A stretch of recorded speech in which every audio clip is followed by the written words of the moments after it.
Selamat Hari Paskah, selamat Hari Kebangkitan Kristus.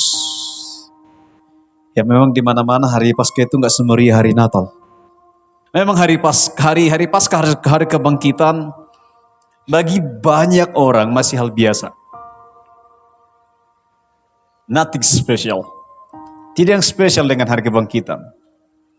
Paling tidak begitu dari perayaannya.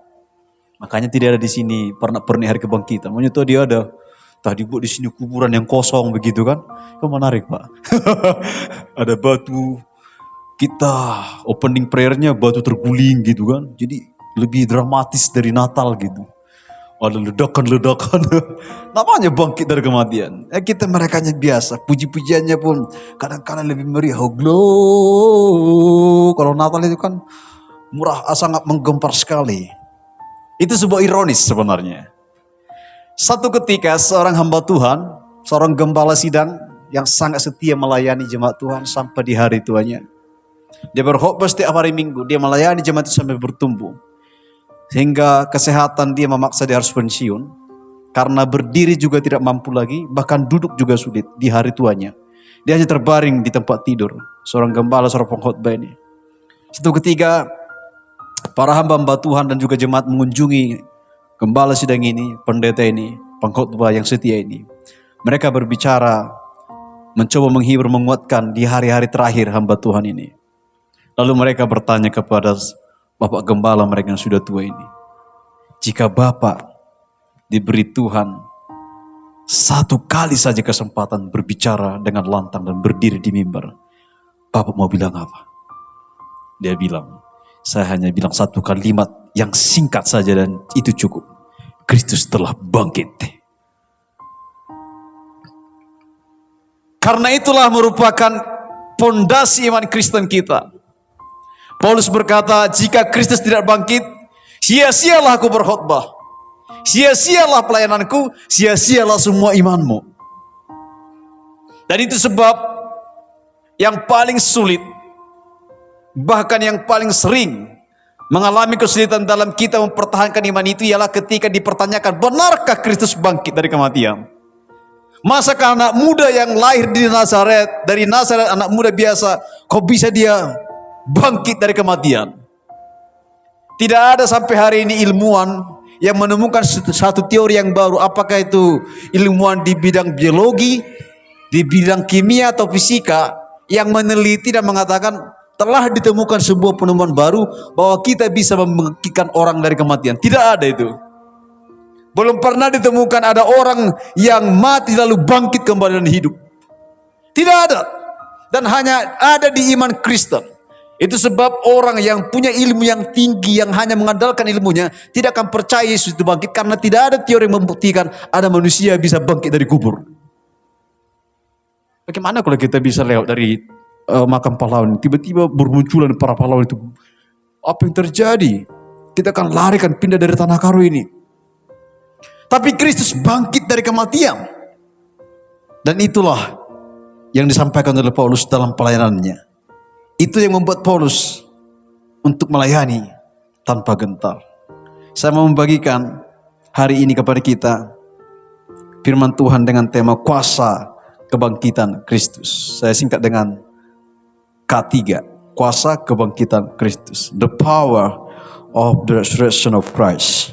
Kita buka 2 Korintus pasal yang kelima. Pasal yang kelima ayat yang ke-14 sampai 21. 2 Korintus pasal yang kelima ayat yang ke-14 sampai ke-21.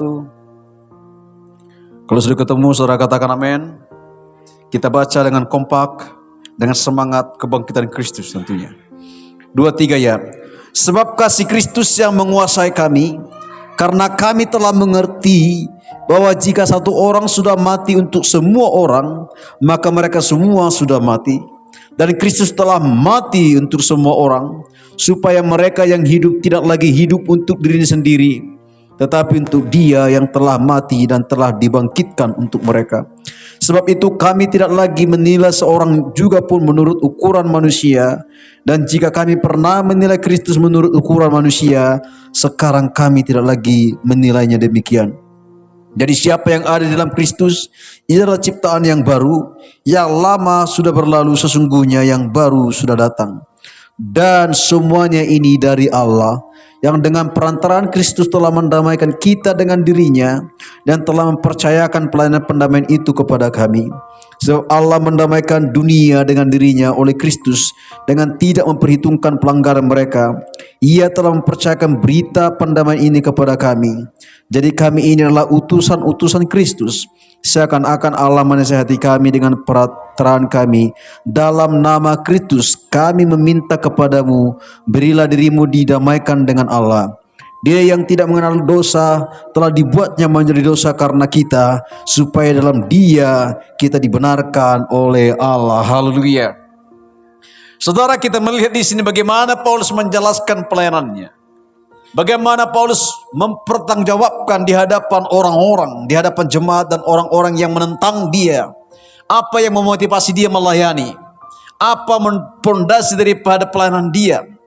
Sebelumnya Paulus telah menulis surat yang pertama, dikatakan di pasal yang ke-15 di sana di Korintus pasal 1 dikatakan, jika Kristus tidak dibangkitkan, maka sia-sialah semua pemberitaan kami.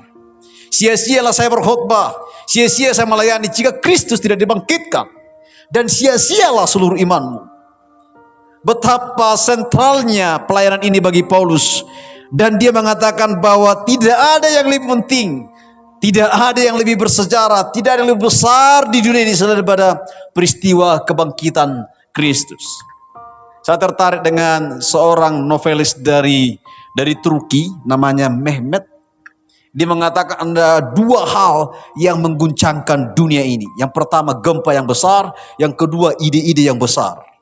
Tapi saya coba berdiri di mimbar mengatakan dia kurang tepat, karena ada yang lebih besar daripada itu, yaitu kebangkitan Kristus yang telah membawa harapan dunia ini. Kuasa kebangkitan Kristus yang pertama ialah mematikan dan mengalahkan kuasa maut, menjadikan kita hidup kembali. Di ayat 15 dikatakan di sana, dan Kristus telah mati untuk semua orang, supaya mereka yang hidup tidak lagi hidup untuk dirinya sendiri, tetapi untuk Dia yang telah mati dan telah dibangkitkan untuk mereka. Kuasa kebangkitan Kristus itu yang paling dahsyat ialah kuasa yang mematikan, yaitu kematian. Kuasa yang mengalahkan kematian. Apa yang kita takutkan di dunia ini? Bukankah kematian? Apakah musuh besar dunia ini? Bukankah kematian? Bagi banyak orang kematian adalah akhir segalanya, termasuk bagi ilmuwan. Mereka hanya berkata kematian jika sudah tiba berarti artinya sudah tamat. Banyak orang takut dengan kematian. Kematian merupakan sengat yang paling menakutkan bagi dunia ini. Tetapi kuasa kebangkitan Kristus telah mengalahkan kematian itu, dan bagi kita tidak lagi istilah kematian, yang ada bagi kita kehidupan. Itu sebab orang Kristen adalah orang yang paling berbahagia di dunia ini, karena yang paling ditakutkan telah dikalahkan oleh kuasa kebangkitan, yaitu kematian itu sendiri telah dikalahkan oleh kuasa kebangkitan Kristus.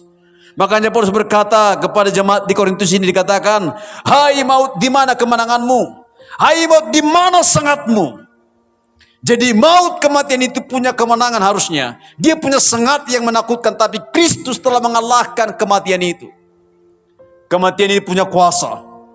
Kematian punya kuasa mematikan dan membuat tidak ada kehidupan. Tapi firman Tuhan berkata, karena kuasa kebangkitan Kristus kita dihidupkan kembali dan kita menang atas kematian. Jadi saudara, hari ini, saudara yang duduk hari ini orang yang paling berbahagia, karena saudara mendengar berita bahwa tidak lagi yang bisa mengalahkan kita termasuk kematian, karena kuasa kebangkitan Kristus menghidupkan kita. Apa yang saudara takutkan sebenarnya? Kematianlah yang paling kita takutkan. Dan ternyata itu pun telah dikalahkan oleh kebangkitan Kristus. Firman Tuhan berkata bahwa siapakah orang mati? Siapakah orang yang hidup? Kita berpikir orang yang mati itu ialah ketika sudah menghembuskan nafas. Orang yang hidup ialah saudara dan saya yang bisa bernapas. Benarkah demikian? Ya, tapi itu kematian dan kehidupan yang dangkal. Kematian sesungguhnya ialah mereka yang jauh dari Allah. mereka yang tidak mengenal Tuhan, mereka yang hidup dalam dosa. Firman Tuhan berkata, karena semua orang telah berdosa dan telah kehilangan kemuliaan Allah, dan mereka akan mati karena mereka dikuasai oleh maut. Jadi ada banyak orang di sekitar kita sebenarnya, walaupun mereka hidup, sesungguhnya mereka mati karena mereka akan tiba kepada satu saat di mana mereka tamat dan tidak ada lagi kehidupan. Tapi orang Kristen adalah orang yang paling berbahagia, karena sebelum kita mati pun kita telah mengalahkan kematian itu. Itu sebab orang Kristen harusnya iman kita tidak akan pernah takut menghadapi apapun, bahkan termasuk menghadapi kematian. Saya rasa tidak ada satu kemenangan dan berkat yang besar yang saya terima selain daripada ketika menghadapi kematian pun saya bisa tersenyum dan berbahagia dan tidak takut. Dan saya berkata, bagi saya orang percaya tidak ada kematian.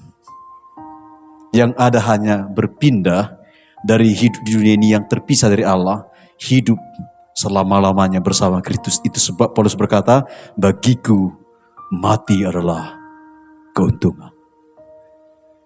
Bagi orang kematian adalah malapetaka. Bagi orang kematian adalah hal yang paling menakutkan. Dan memang sampai hari ini jika saya tanya pun di ruangan ini, siapa yang siap mati? Tidak akan ada yang jujur berani berkata, aku mau mati.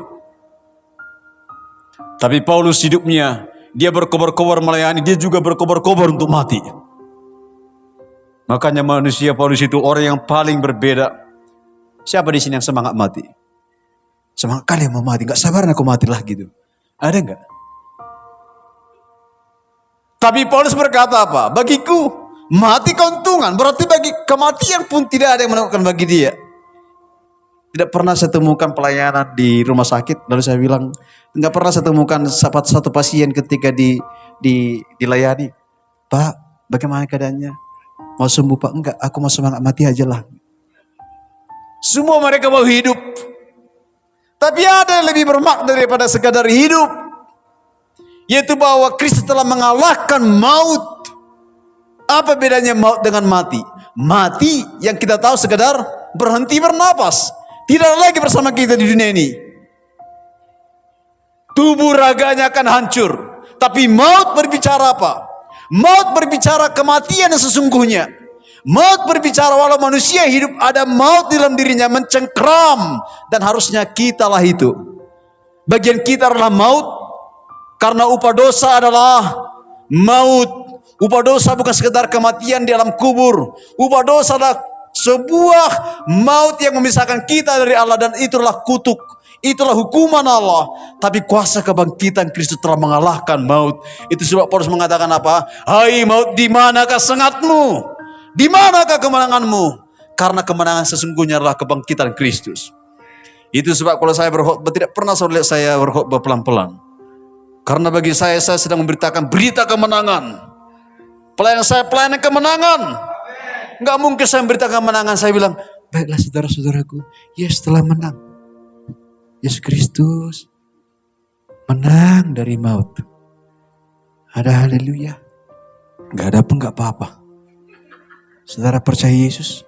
Ya kalau saudara percaya, puji Tuhan. Gak percaya juga, haleluya lah. Gak ada itu. Makanya kalau sesi 1, sesi 2, sedikit pun orang, saya berkobar-kobar melayani. Hanya saja gak sekobar-kobar karena jadi aneh. Hanya 3 orang saya meledak-ledak melayani itu kan.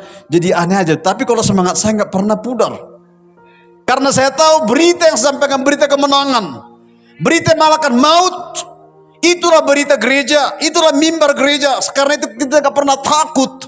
Kita gak pernah kalah Kita tidak pernah kalah semangat. Kalau istilah sekarang, menyala abangku katanya.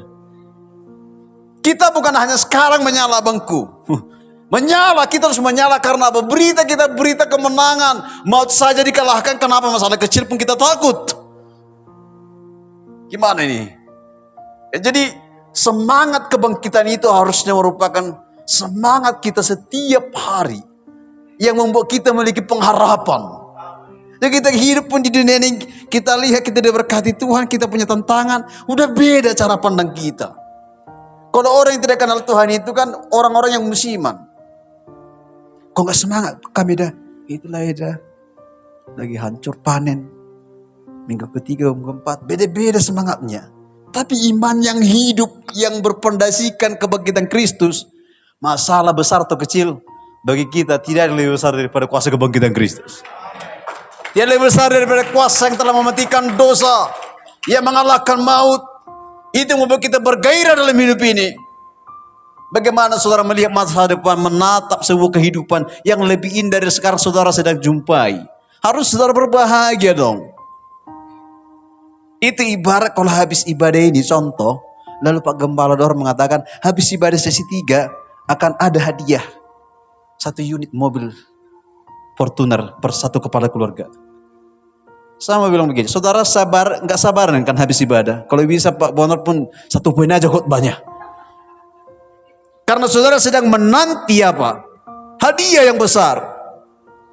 Firman Tuhan berkata, Paulus berkata apa? Aku berlari-lari kepada panggilan surgawi yang lebih mahal daripada berkat yang kita terima hari ini. Jadi harusnya kita apa? Kita harus menjumpainya, kita harus menujunya dengan semangat. Makanya Paulus berkata, tidak berkata begini, aku berjalan menuju panggilan surga. Dia bilang apa? Aku berlari-lari. Tahu saudara berlari-lari seperti apa? Bergegas, bersemangat. Gak pernah orang berlari-lari. Ada yang berlari-lari tapi sambil pucat gitu. Berlari. Saya bisa bayangkan, berlari-lari itu seorang atletik. Yang dia tidak tahu apa kata lelah. Dia berlari-lari.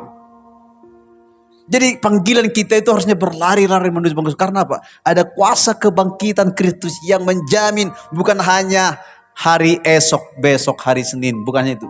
Esok setelah kematian pun ada harapan besar bagi kita. Itu sebab Paulus berkata, hai dunia biarlah beri dirimu diperdamaikan. Karena ada kemenangan yang besar yang menghidupkan kita. Dan firman Tuhan berkata, kita yang hari ini hidup tidak lagi mati. Haleluya. Coba lihat kiri kanan saudara. Lihat dia adalah orang yang benar-benar hidup hari ini. Dia adalah orang yang hidup. Bahkan maut pun tidak akan bisa memisahkannya. Tidak ada yang berita lebih menang daripada ini. Maka saya selalu percaya diri. Kalau saya punya kesempatan berargumentasi atau menyampaikan iman yang saya hidupi itu, saya selalu katakan tidak ada iman yang melampaui iman Kristen. Karena ada kuasa kebangkitan Kristus, bahkan maut pun telah dikalahkan. Dan yang luar biasanya, walaupun saya hidup hari ini dan saya akan menghadapi entah kapan itu kematian, tidak ada kematian yang kekal bagi saya. Kematian hanya satu tempat, fase pindah, waktu menjadi satu pindah untuk kita kepada Kristus. Pertanyaan saya, di mana kematian itu? Nothing. Di mana kematian itu? Tidak ada.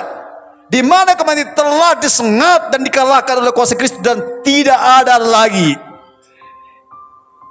Dan itu yang membuat kita orang-orang yang kita kasihi dipanggil Tuhan. Asal saudara ingat kuasa kebangkitan, bagi keluarga kita yang dalam Tuhan, kematian pun tidak ada bagi dia. Yang ada hanya kematian raga. Dan dia bersama dengan Kristus benar-benar hidup. Itulah pengharapan yang besar.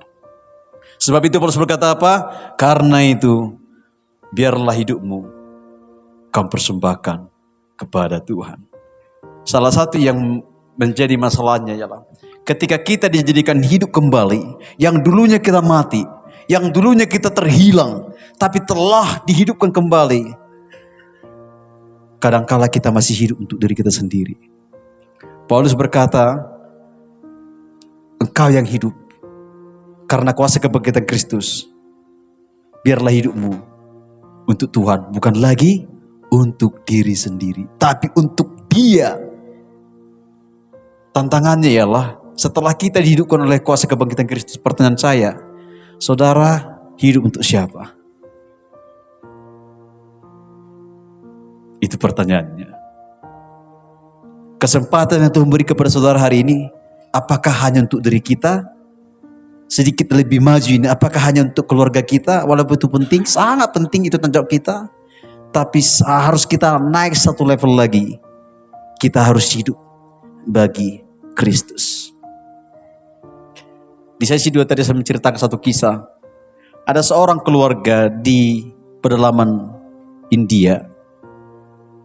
Kebetulan saya punya teman dari India dan punya pelayanan. Mereka bercerita betapa sulitnya orang percaya di daerah India. Tapi ini terjadi sekitar 150 tahun yang lalu. Ketika itu terjadi kebangkitan besar di Eropa dan Amerika, dan ada misionaris yang datang ke pedalaman India. Mungkin hamba Tuhan itu berkhotbah berapi-api seperti saya, hanya ada satu keluarga yang percaya di desa itu. Tapi satu keluarga ini diawali dari seorang bapak rumah tangga, lalu anaknya 2 orang, dan istrinya 1. Jadi mereka ada berempat satu rumah, percaya kepada Kristus. Pelan-pelan mereka mempengaruhi satu desa itu. Tetapi karena kepercayaan mereka itu mengganggu kepercayaan Hindu yang lama, kepercayaan primitif di desa itu, maka kepala desanya mengamuk kepala suku itu dan menyeret satu keluarga itu.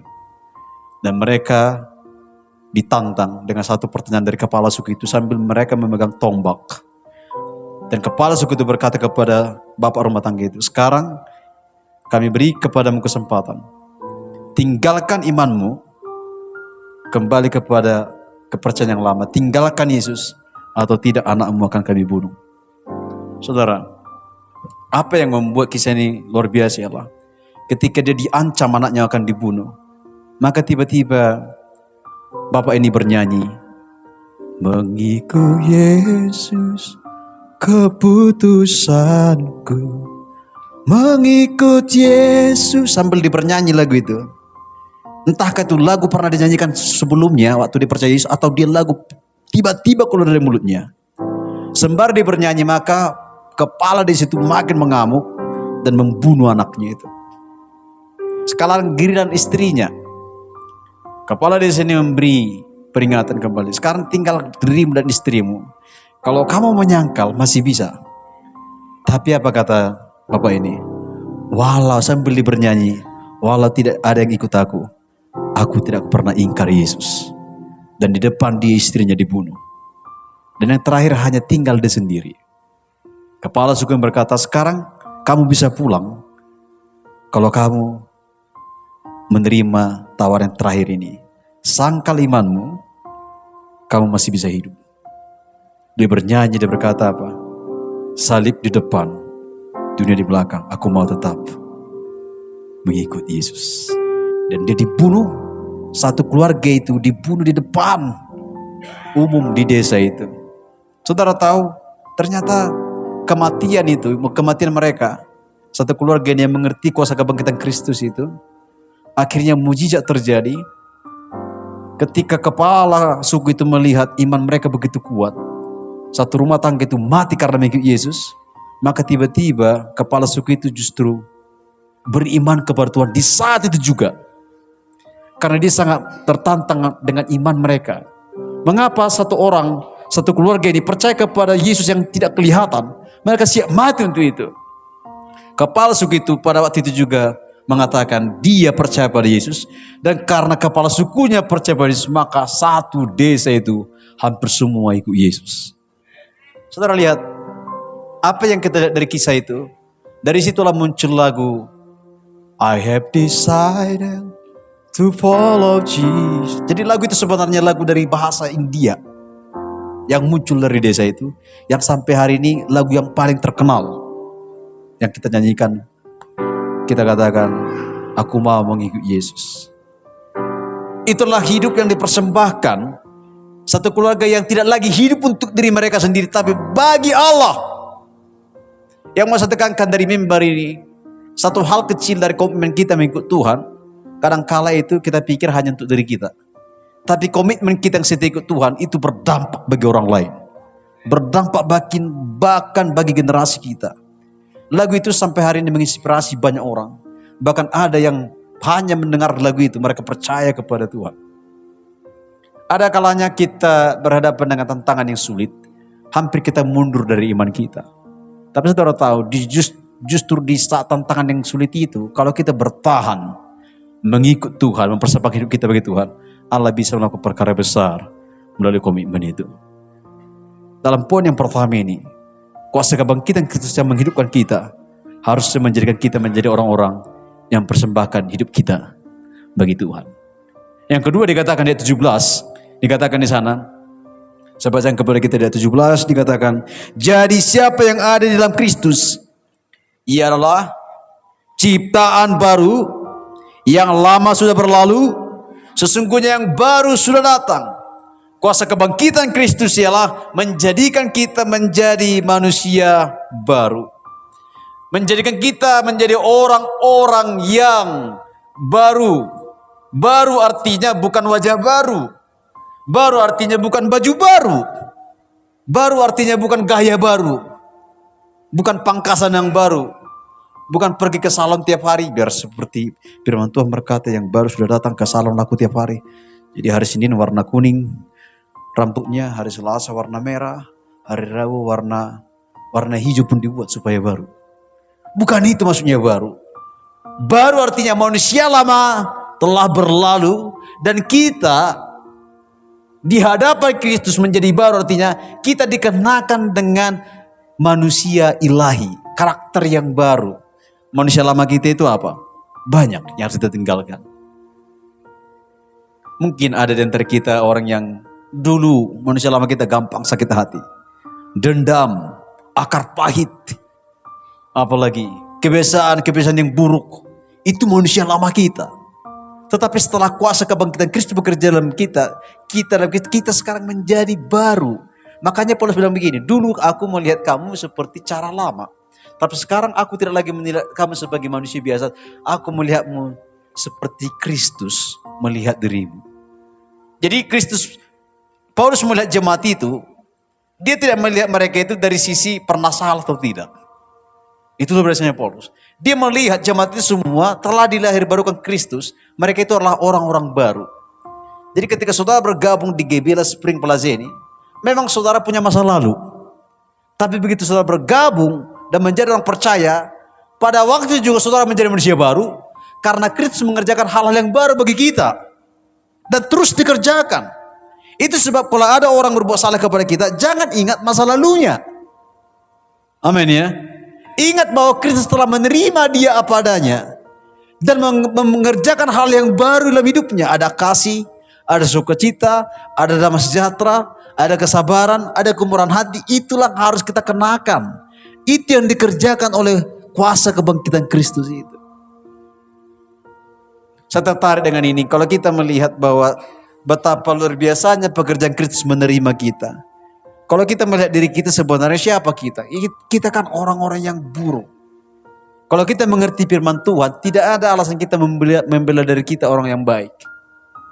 Tadi di sesi sebelum saya katakan begini, di sesi sebelumnya. Jika ada orang memburuk-burukkan saudara di belakang saudara, biasanya apa saudara lakukan? Marah ya? Kurang ajar itu. Di depanku bermulut manis, di belakangku aku ditikam. Saudara pasti bilang, kalau mau gentle, ya berani dong. Kalau mau berani bilang-bilang buruk pun di depan saya. Biasanya orang yang mengata-ngata kita di belakang apa? Kita pasti apa? Kita marah. Ada di sini yang suka dikata-katai di belakang. Senang kali aku lah diburuk-burukkan di belakang gitu. Puji Tuhan lah. Ternyata di belakangku dia berkata-kata buruk. Aku suka gitu. Ada yang gini. Pasti kita sakit hati. Tapi kalau kita mengerti firman Tuhan, harusnya kalau ada orang yang buruk-burukkan kita di belakang, jangan sakit hati. Jadi apa? Bilang terima kasih. Bilang begini, terima kasih engkau telah memburuk-burukkan aku. Karena sebenarnya aku masih lebih buruk daripada yang kau buruk-burukkan itu. Karena firman Tuhan berkata apa? Kita orang yang berdosa. Kita tidak layak. Kita orang yang papa. Tidak ada yang kita banggakan dari diri kita. Sekali lagi saya katakan, kita lebih buruk bahkan dari yang kita pikirkan. Jadi kalau ada pun orang yang mengatakan saudara memburukkan, bilang makasih. Jumpai ke rumahnya, bawa oleh-oleh. Bilang makasih dah. Setelah keburuk-burukan aku dengar, gak usah sakit hati, jangan takut. Aku lebih buruk dari, tapi Tuhan Yesus Kristus telah menerima aku. Menjadikan aku menjadi manusia baru. Jadi tidak ada jemaat Gebela Spring Plaza Kabanjahe yang gampang tersinggung lagi. Ini masalah kecil ini. Jika pulang dari ibadah ini ada tetangga yang menjelek-jelekkan saudara, jumpai langsung bilang begini, terima kasih Eda, terima kasih Pak Sili, aku sebenarnya lebih buruk dari situ sebenarnya. Bahkan lebih buruk dari situ, tapi Kristus telah menerima aku. Jadi keburuk-burukan pun aku gak tersinggung lagi saya. Itu baru manusia baru. Katakan amin dong untuk ini. Ya. Jadi di sini bukan dilarang tersinggung, di sini anti tersinggung di gereja ini. Orang aku lebih buruk dari situ kok. Ngapain aku sakit hati gara-gara. Itu manusia baru. Telah mengerjakan hal yang baru bagi kita. Yang lama telah berlalu. Saya selalu kalau melihat kasih Kristus itu ya saya coba bandingkan dari cara manusia mengasihi dengan Kristus itu luar biasa. Pernah juga saya singgung, kalau orang mengasihi saudara karena apa? Itu secara manusia kita mengasihi orang karena kita melihat kepada kebaikannya, begitu ya. Sama seperti orang yang pacaran. Dulu waktu aku pacaran, aku pernah pacaran sebenarnya. Ya serius, pernah aku pacaran. Dan kalau aku pacaran serius sekali. Ya kalau di masa-masa pacaran itu biasanya apa? Kita sayangnya itu kan beda dengan di tahun pertama dan tahun selanjutnya, betul ya. Kalau awal-awal itu sayang kali kita. Saya dengar juga orang yang berumah tangga maka ada istilah bulan madu kan. Karena sayangnya itu beda di awal-awal. Tapi makin kenal makin apa? Makin kenal. Makanya pepatah mengatakan tak kenal maka tak, itu salah. Karena kebanyakan yang terjadi setelah kenal jadi tidak sayang. Karena ketahuan busuknya. Ketahuan ngoroknya. Ketahuan joroknya. Ketahuan kata-kata kasarnya. Cinta kita apa? Memudar. Apa bedanya kalau Tuhan mengasihi kita? Kristus mengasihi kita, pakai firman mengatakan apa? Bahkan ketika berdosa, kita dikasihinya. Dia mengasihi kita, walaupun dia tahu sampai kapan kita akhir hidup kita, dia pilih mengasihi dari sekarang. Jadi tidak tunggu sampai kita hebat dulu, sampai sempurna baru dikasihi. Dikasihi kita bahkan saat kita bersalah pun dikasihi. Pertanyaan saya, ada lebih besar daripada itu? Tidak ada. Tidak ada lebih besar dari kasih Kristus karena dia mengasihi kita bahkan saat kita tidak layak dikasihi. Itulah kasih yang besar. Karena dia berkorban untuk kita. Saudara bisa bayangkan betapa buruknya kita, tapi ada yang mengasihi kita, ada yang menerima kita padanya. Jadi tidak ada gereja di sini, tidak ada jemaat di sini yang kurang kasih sayang. Katakan amin dong. Aku nggak dikasihi, nggak ada. Kristus lebih mengasihi kita. Saat kita merasa kurang dicintai, ingat Kristus yang cintanya melimpah-limpah bagi kita. Haleluya. Yang terakhir dikatakan di ayat 21, ini luar biasa dikatakan di ayat 21. Dia yang tidak mengenal dosa telah dibuatnya menjadi dosa karena siapa? Karena kita. Harusnya kita sedih membaca ayat ini. Supaya dalam dia kita dibenarkan. Sudah kita yang berdosa, Kristus yang menerima timpalnya, yang mendapat hadiahnya kita pula. Berkata apa lagi yang mau kita dustakan? Kita yang berdosa, tapi yang dihukum Kristus. Dan ketika mendapat hadiahnya, kita lagi hadiahnya dibenarkan. Siapakah yang menyalibkan Kristus? Saudara berkata, tentara Romawi. Saudara berkata, pemuka-pemuka agama. Siapa yang menyalibkan Kristus? Kita yang menyalibkan Kristus. Dosa kita lah yang membuat dia mati di kayu salib. Itu sebab ketika ada menangisi Yesus berkata apa? Jangan tangisi aku, tangisilah dirimu. Karena kita lah dia mati. Karena kita lah tergantung di kayu salib. Karena kita lah dia yang harusnya tidak menderita, harus menderita karena kita orang yang berdosa ini. Tetapi ketika dia mati, justru kita yang dibenarkannya. Kita dilayakkannya. Sehingga Kristus Allah melihat kita, tidak lagi melihat kita orang berdosa. Dia melihat kita orang yang dibenarkan. Dan kita menjadi anak-anak Allah yang hidup, yang mendapat warisan dari surgawi. Itu yang membuat kita, apa yang kita kerjakan bernilai. Ibadah saudara bernilai, persembahan saudara bernilai, penyembahan saudara bernilai, pelayanan kita bernilai karena kita telah dibenarkan. Tidak ada doa yang dijawab tanpa pembenaran. Makanya sebab kalau kita berdoa, beberapa orang berkata ampunilah kami. Kita minta ampun karena apa? Kita butuh pembenaran. Doa tanpa dibenarkan Kristus itu hanya apa? Hanya permohonan dari kita yang tidak ada disambut dari atas. Jadi itu semacam apa? itu seperti cinta bertepuk sebelah tangan. Tidak ada yang menyambut. Beruntung kita orang percaya dibenarkan. Doa kita itu ada jaminannya. Jaminannya apa? Bukan kita yang benar. Jaminannya kita dibenarkan. Sehingga doa kita layak bagi Tuhan. Ibadah kita layak bagi Tuhan. Hidup kita layak bagi Tuhan. Kita dibenarkan. Dan kita orang yang paling berbahagia. Haleluya. Mari kita bangkit berdiri sama-sama.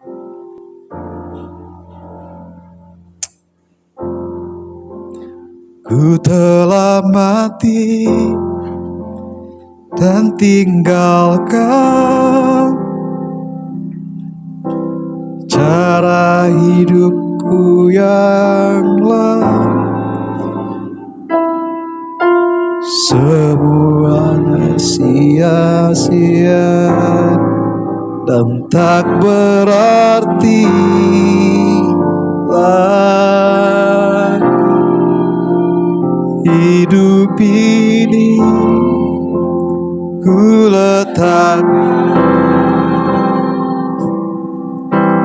pada mesbahmu yang jadilah padaku. Jadilah padaku seperti yang kau ingini. Hari ini kita melihat kuasa kebangkitan Kristus bekerja. Seperti Paulus berkata, yang ku kehendaki mengenal dia dan kuasa kebangkitannya. Kuasa kebangkitan Kristus yang mengalahkan maut, yang mengalahkan kematian, sehingga tidak ada yang perlu kita takutkan dalam hidup ini. Kekhawatiran apa yang saudara takutkan? Masalah apa yang sampai membuat saudara khawatir? Jika maut saja telah dikalahkan, maka tidak ada masalah yang tidak bisa kita hadapi. Lihatlah kepada kuasa kebangkitan Kristus yang memberikan harapan, hidup yang baru, hidup yang kekal, dibenarkan, dilayakkan di hadapan Allah. Itulah kuasa kebangkitan Kristus. Terima kasih Tuhan. Biarlah kuasa kebangkitan Kristus bekerja di hati kami, sehingga kami melihat kemenangan yang Tuhan telah kerjakan bagi kami. Kini maut tidak berkuasa lagi atas kami, dosa tidak berkuasa lagi atas kami. Kami hidup bagi Allah. Kami dibenarkan, kami dijadikan menjadi manusia baru. Terpuji termulia nama dalam Kristus Yesus kami berdoa. Haleluya. Amin.